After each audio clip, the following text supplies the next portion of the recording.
ज्यावेळी तुम्ही संकटात असताल ना त्यावेळेस एकच जगाचा मालक पंढरीचा पांडुरंग परमात्मा आहे महाराज, ज्याची वारी भगवान शंकरानं पहिली केलेली. म्हणे माया मावल्या हो ते महादेव चोळी द्या ना तुम्ही 2-2 घंटे. तो तुमचा महादेव त्यानं कोणाची वारी केली? जनार्दनी वैष्णव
कशासाठी वाजवायच्या टाळ्या महाराज? हे जे कलाकार मंडळी ना महाराज याच्या पाठीमाग फार परिश्रम आहे त्यांचे.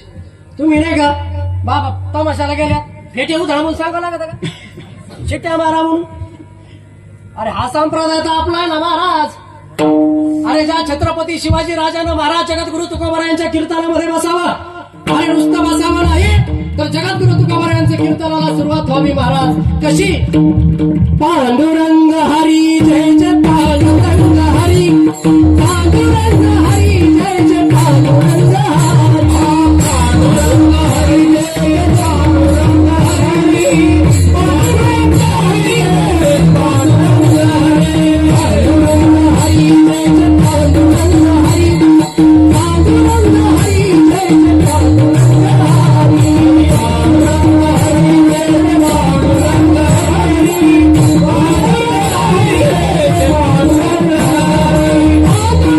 हरी.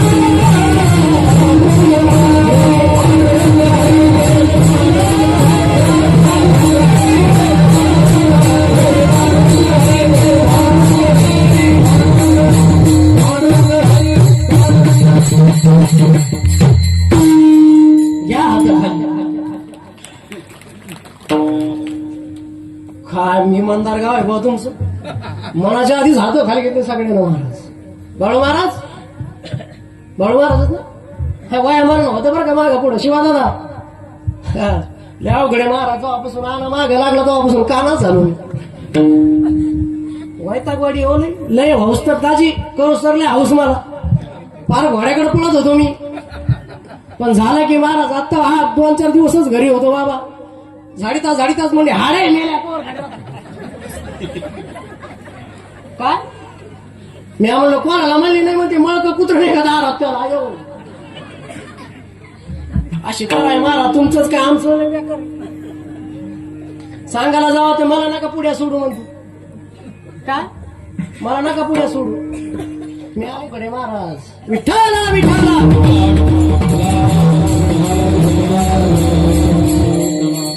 इथं फार विद्वान हस्त्या बसलेले महाराज आणि कीर्तनकार पण काय करू महाराज विनोदाची कथा गोड लागली. काय महाराज जेणेकरून अंतरी ठसावी मूर्ती श्रीहरीची ऐशी कीर्तन मर्यादा आहे संतांच्या विलासबेन बाबा कलियुग गेले मी जर लय सांगत बसलो तत्वज्ञान तर अर्ध्याच्या पुढे झोपणार आहे. मी लय तत्वज्ञानाने कीर्तन केलं ना महाराज तर अर्ध्याच्या पुढे लोक झोपणार आहे. 100% सांगतो, बॉन्डवर लिहून देतो. जर विनोद केला तरच महाराज कीर्तनाला व्याज आलाय. पण कीर्तनाला काय करावं बाबा, विलास नाही ना. तुम्ही जर मी विनोद केला मी परत बोलू नका. पण काहीतरी परिवर्तन झालं पाहिजे. सत्य का पंक्तीसाठी का वदन कवन घेता नाव घ्या श्री हरी. ना तू घेऊन जातो सोबत पुन्हा गुलाबजामुची पंगत वाटा बापाच्या घरच्या 2 वाट माझ्या नाताला. हरे राम राम राम हरे. अंधाळचा पदी असली की कोणाची पंगत होती रे, होत नाही देऊ नाही. याच्यासाठी सत्य आहे का महाराज? सत्यानं तब्येती नाही सुधारायचे महाराज, डोके सुधारायचे. त्यासाठी सत्य आहे. आजचा पहिला दिवस आहे महाराज, नुसती पत्रावळीच भेटणार आहे. तुम्ही बालुशाहीन बासुंदीन गुलाबजामुच्या अपेक्षा उद्यापासून करा. आजचा दिवसच पाहिला आहे महाराज. आणि सांगणारे जगद्गुरु तुकोबर आहे. काय सांगतात ते महाराज? प्रत्येक जण सुखासाठी धावतोय, प्रत्येक जण सुखासाठी पळतोय. पण मला खरं सांगा, माझे वडील नेहमी सांगत असते, असा कीर्तनामध्ये एक जणांना उभा करी जा आणि त्याला म्हणा तू खरं सुखी आहे का, खरं सुखी का? कोणी आहे का बाबा? तुम्ही ही माय खिशात ज्यावर सांगा बरं कोण सुखी? कोणी सुखी नाही महाराज. तुम्हाला वाटतं आमचं बरं आहे, आम्हाला वाटतं तुमचं बरं आहे, शेजाऱ्याला वाटतं शेजाऱ्याचं बरं आहे, आणि त्याच्या शेजाऱ्याला वाटतं आपल्या पाहुण्याचं बरं आहे बाबा. पण कोणाचंच बरं नाही महाराज.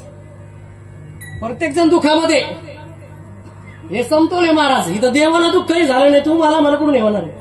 देवाला दुःख सहन करावं लागलं महाराज. पण रामायणामधलं एक उदाहरण घ्या तुम्ही. ज्यावेळेस महाराज कैकेयी मातेनं प्रभू रामचंद्राचे वडील कोण हो सांगा जरा, कोण कोण?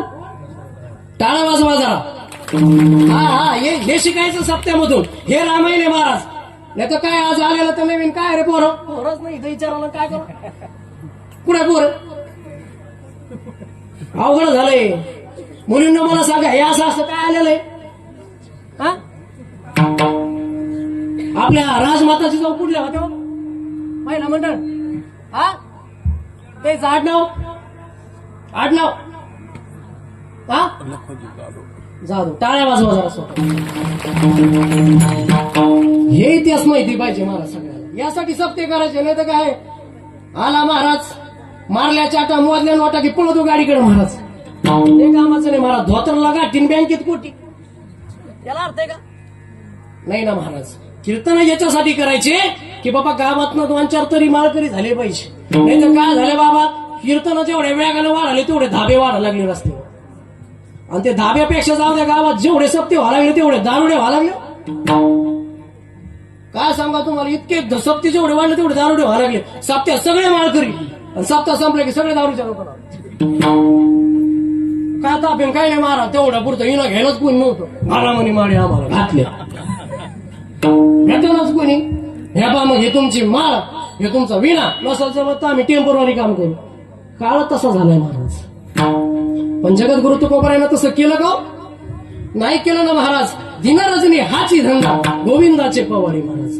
रात्र न कळे दिवस न कळे अंगी खेळे दैवत महाराज. जगद्गुरु तुकोबरायांच्या जीवनामध्ये असा अनुभव आला. तुम्हाला जर सांगितलं ना महाराज, ते तुम्ही पाहिल्यानंतर थांबणार नाही आणि ऐकल्यानंतर इथं बसणार बी नाही महाराज. काय अनुभव आला? भजन करा विठ्ठल विठ्ठल.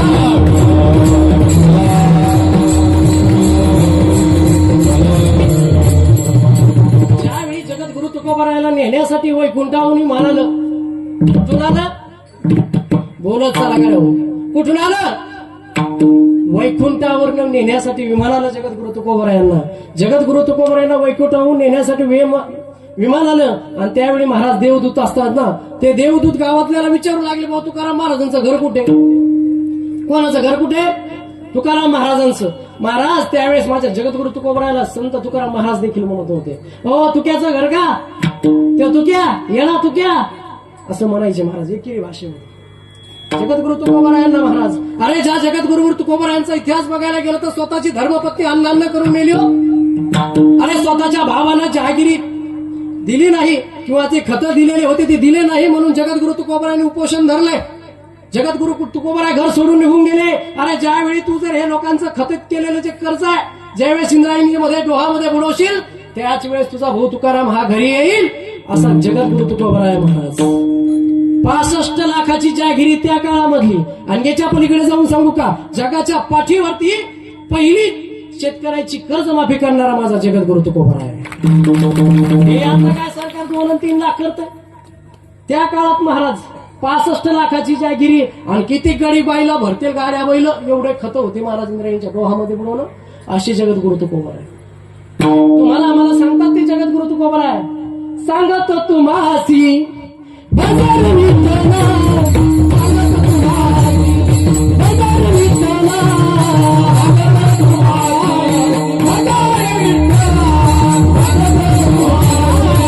भजन विठ्ठला, सांगत तुम्हासी भजन विठ्ठला, सांगत तुम्हासी भजन विठ्ठला, सांगत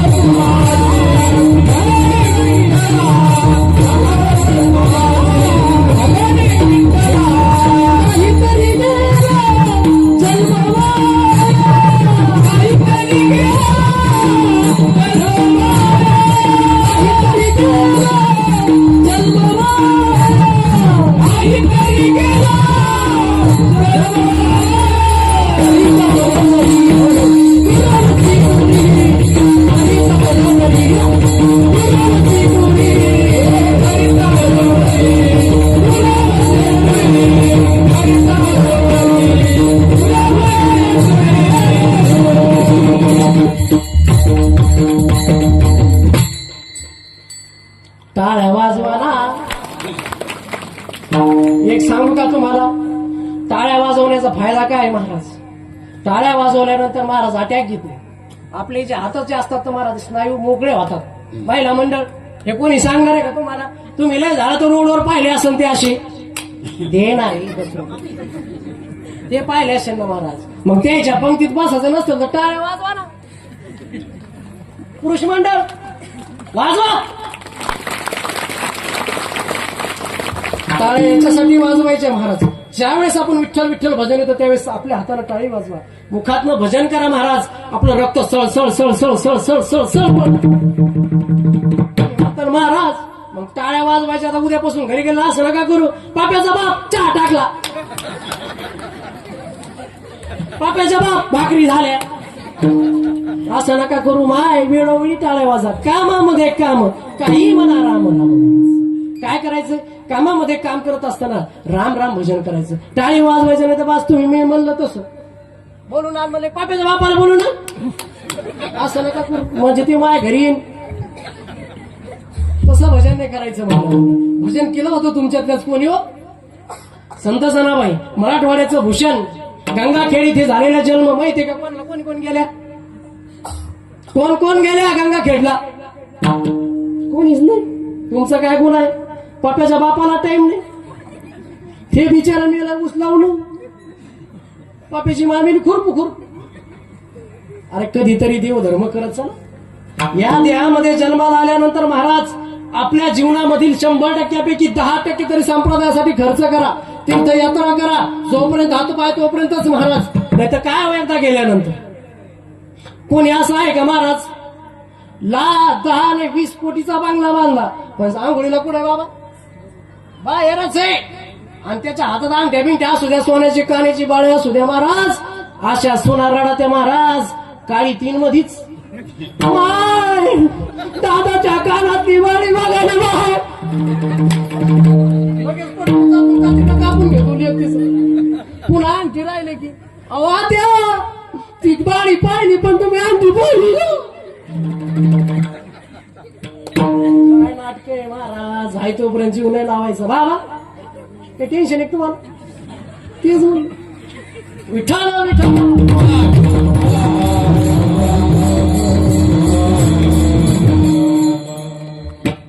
तुमच्यातल्याच होत्या हो जनाबाई. त्या माऊलीच्या गौऱ्या विठ्ठल विठ्ठल म्हणत होत्या. ओय मावशा हो काय म्हणत होत्या गौऱ्या? आपले तोंड तरी म्हणते का?